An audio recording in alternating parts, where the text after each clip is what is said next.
آپ صلی اللہ علیہ وسلم نے ہمسائیگی کے حقوق کے حوالے سے فرمایا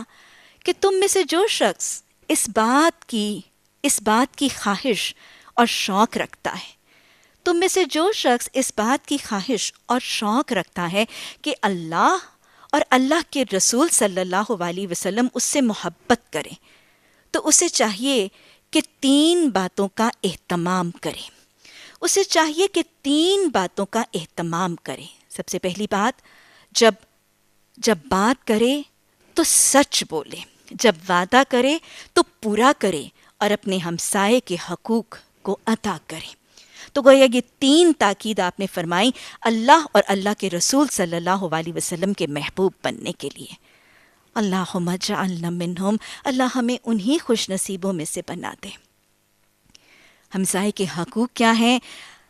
حضرت معاویہ بن حیدہ رضی اللہ تعالیٰ عنہ، ان کی روایت سے آپ صلی اللہ علیہ وسلم نے ایک طویل حدیث میں ہمسائیگی کے حقوق بتائے،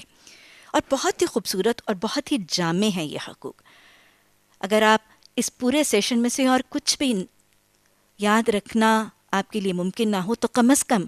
یہ حدیث ضرور ہی لکھ بھی لیجئے، اس کو یاد بھی کر لیجئے اور اپنے عمل میں اس کو شامل بھی کر لیجئے۔ بہت ہی جامع سی حدیث کے الفاظ ہیں کہ ہمسائے کے حقوق کیا ہیں، کہ وہ اگر تجھ سے مدد مانگے تو تو اس کی مدد کر، اگر وہ تجھ سے قرض مانگے تو اپنی استطاعت کے مطابق اسے قرض دے، اگر وہ مشکل میں ہو تو اس کی مدد یعنی اس کی معاونت، اس کی ہیلپ کر،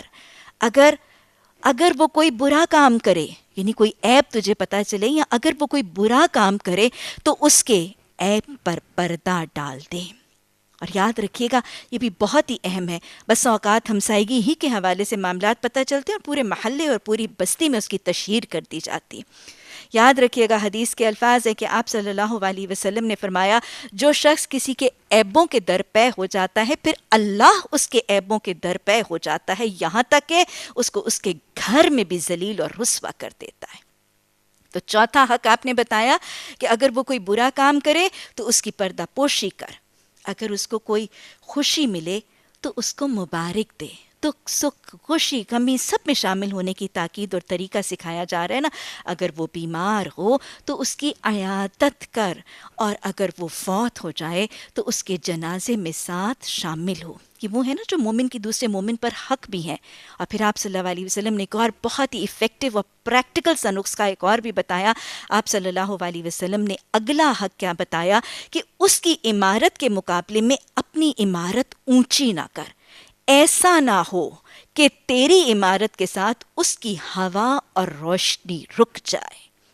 سبحان اللہ، حدیث کی تعلیمات کتنی خوبصورت اور کتنی پرتاثیر اور کتنی جامع، اور حقوق العباد کا کتنا خوبصورت درس دیتی نظر آتی۔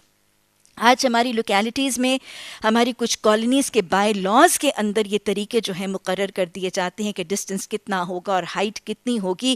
لیکن دیکھیں ہمارے نبی صلی اللہ علیہ وسلم کی تعلیمات آج سے کتنے 100 سال پہلے ہمیں یہ کمیونٹی کے رائٹ سکھاتی اور اس کی تعلیم دیتی ہوئی نظر آتی ہیں، اور پھر کہنے والے یہ تنقید کرتے نظر آتے ہیں کہ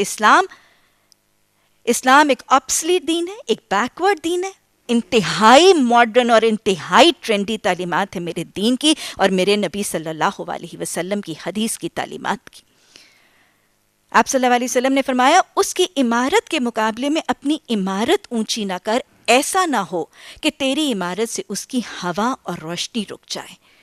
اور پھر آپ صلی اللہ علیہ وسلم نے اگلا حق یہ بتایا کہ اپنے پکتے ہوئے گوشت کی ہنڈیا کی خوشبو اور مہک سے اسے اذیت نہ دے، اور اگر تو پھل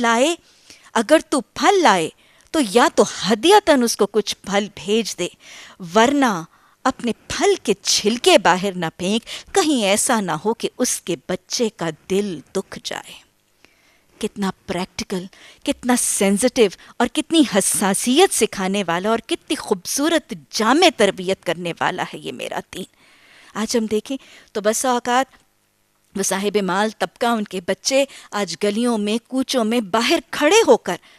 آئس کریم ہاکر سے آنے جانے والے کھانا فروخت کرنے والوں سے لے کر سب ہر قسم کی کیٹیگری کے سامنے، غریب غربا فقیر مسکین بچوں کے سامنے وہ کھانے کھاتے اور محظوظ ہوتے ہوئے نظر آتے ہیں۔ یاد رکھیے گا، حسد بھی، نظر بھی، کینہ بھی، بغض بھی، یہ سب چیزیں موجود ہیں۔ اللہ سبحانہ تعالی ہمیں اپنی زندگی کے اندر بہت ہی حکمت کے ساتھ ان تمام احکامات کو سمجھ کر ان چھوٹی چھوٹی چیزوں کو بھی اپنی زندگی میں رائج کرنے کی توفیق عطا فرما دے۔